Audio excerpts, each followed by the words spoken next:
today we have a huge surprise for you. You know why we're called By Kids for Kids, right? Because we're kids. Producing this for you guys, also kids. That's our deal. No grown-ups on this show. Well, today we're breaking the rules a bit. This time, we have our favorite storyteller, our inspiration for doing this podcast, the voice behind our favorite audiobooks ever. And for this episode, we'll consider him a kid too, Stephen Fry. Seriously, he's a legend. He's so good at bringing stories to life with amazing accents. Some of them are really funny. Our favorite stories he read are the Harry Potter series. That should keep you busy for about 80 hours or so. He also does Greek myths, Winnie the Pooh, Paddington Bear, the enormous crocodile, and many more. Search for him on Audible. You won't be disappointed. We found out that he had told today's story on his podcast series, Great Leap Years, which you can find at stephenfry.com/Great Leap Years. We thought you guys would like the story too, with a bit of By Kids for Kids spice. The story is about the invention of the world's most famous game called... Actually, I'm not going to tell you. Have a listen to the story and see if you can figure it out. A great ruler in the East many years ago called together one day his Grand Vizier, his ministers and greatest sages. I have defeated all of my enemies, and now time lies heavy on my hands. I want some occupation, some pastime, some puzzle that will absorb my time, fulfill my passion for war, strategy, conquest, tactics. Whosoever invents such a thing shall be granted any wish. Well, you can imagine how hard all the wisest and most cunning talents in the empire worked. The designers, creators, poets, planners, inventors, dreamers, and visionaries busied themselves to come up with some creation to satisfy the emperor's ennui and win the prize. Whoa, whoa, whoa. Hold on a sec, Stephen. Although we read a lot, we have no idea what ennui means. We're kids, but smart kids. I looked it up. Ennui means to feel weary, dissatisfied, or bored. Back to the story. When the day came, the emperor strode round the great hall of his palace, looking at each of the offerings submitted for his inspection.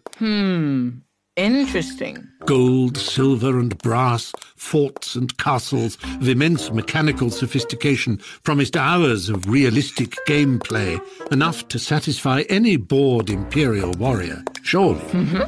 He passed by each stand like a celebrity chef judging a cookery competition, or a duchess at a flower show, sniffing, tweaking, prodding, testing.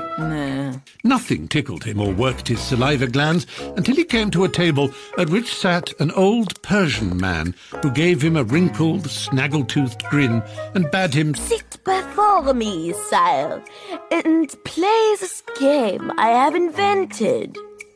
It looks very plain compared to the intricate contraptions of the other inventors. a wooden board, 2 ranks of pale boxwood figures The white pieces?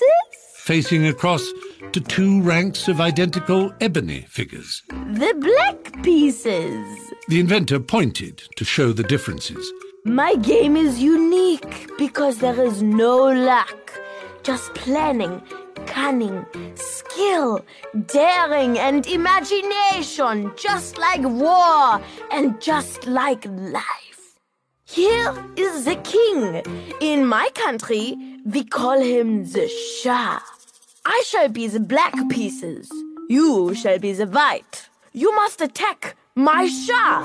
When he has nowhere to move, you may cry, Schachmat!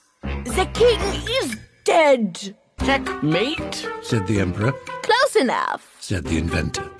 He showed the emperor how the chessmen were allowed to move, And they played, and they played, and played, and played. Take that! The Emperor had never experienced a game like it. Such complexity from such simplicity, such traps, surprises, artful creations and combinations. What's this? The other entries in the competition, to please His Imperial Majesty, stood no chance.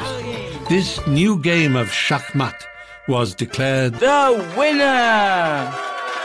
You may ask me for any reward. said the delighted Emperor.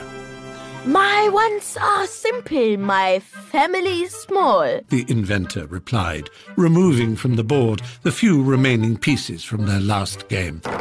You see, my chessboard, 8 squares by 8. I would ask you for just a grain of rice to be placed on the first square, 2 on the next, 4 on the one next to that, then 8, then 16, and so on until you have come to the last square, just adding twice as many grains each time. Ha! Cried the Emperor, clapping his hands. For all your cunning, you missed a chance to enrich yourself, old man. You are too easily satisfied. Bring a bag of rice. Within moments, the Grand Vizier was pinching out a single grain from a sack and placing it with haughty disdain onto the first square, A1 in modern chess parlance, or Queen's Rook 1. 2 grains he placed on B1, 4 on C1, 8, 16, 32, 64, and finally 128 grains on H1, King's Rook 1. The Grand Vizier was getting bored and had sent for a pair of tweezers.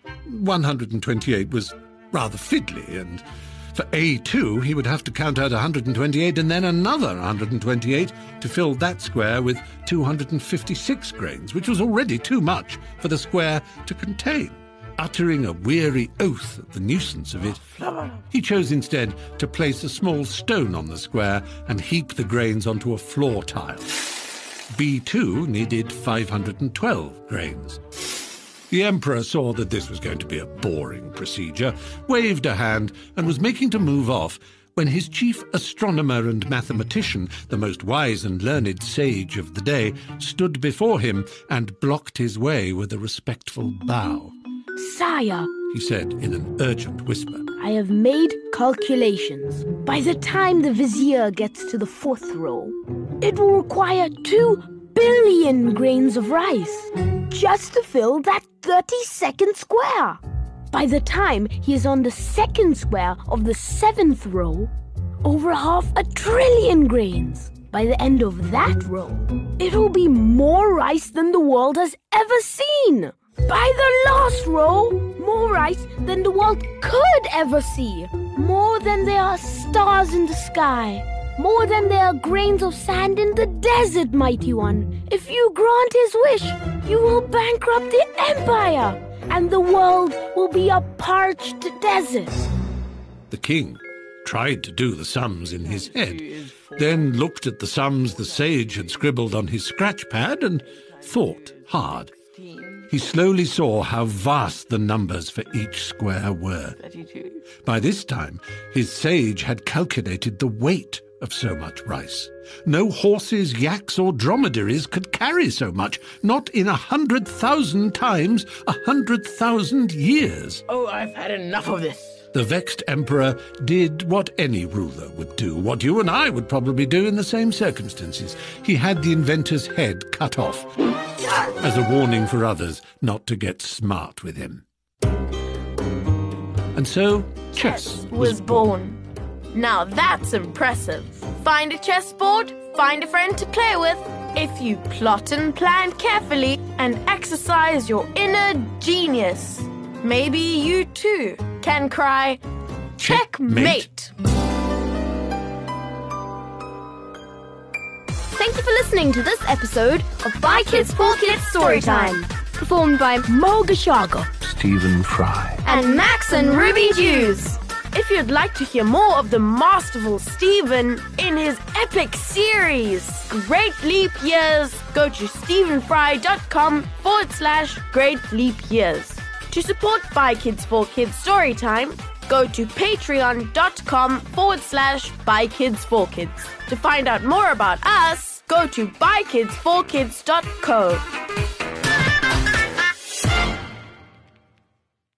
Hey guys, if you like this episode, please share it with your friends and family. It is one of the best ways to support BKFK Storytime.